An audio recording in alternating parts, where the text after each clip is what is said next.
شاهد يا مرتضى جلسة بين الخطيب وإمام عاشور في منزل بيبو بعد التوقيع. تردد في الساعات الأخيرة العديد من الأنباء والتقارير الصحفية والإخبارية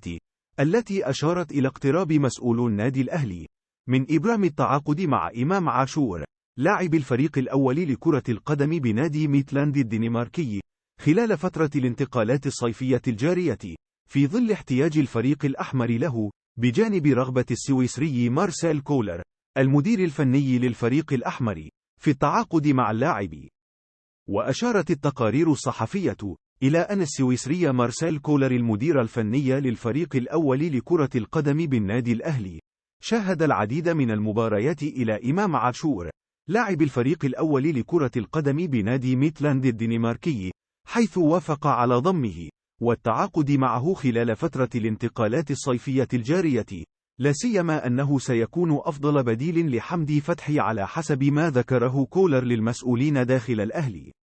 وكشف مصدر مسؤول داخل النادي الأهلي كواليس نارية بشأن التفاصيل الأخيرة داخل القلعة الحمراء قبل ضم إمام عاشور وإعلان تواجده داخل الفريق الأحمر وضمه للجماهير، لا سيما أن الفريق في حاجة إلى خدمات اللاعب في ظل مشاركة الأهلي في كأس العالم للأندية.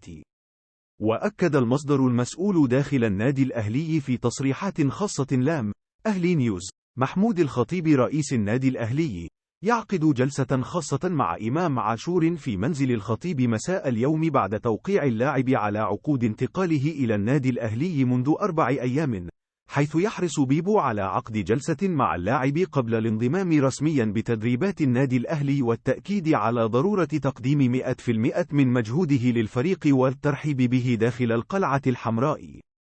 ويواجه الفريق الأول لكرة القدم بنادي الزمالك نظيره الأهلي في 8:30 مساء يوم الخميس المقبل في المباراة التي ستجمعهما على استاد القاهرة الدولي ضمن منافسات الجولة المؤجلة من الأسبوع 31 من مباريات الدوري الممتاز.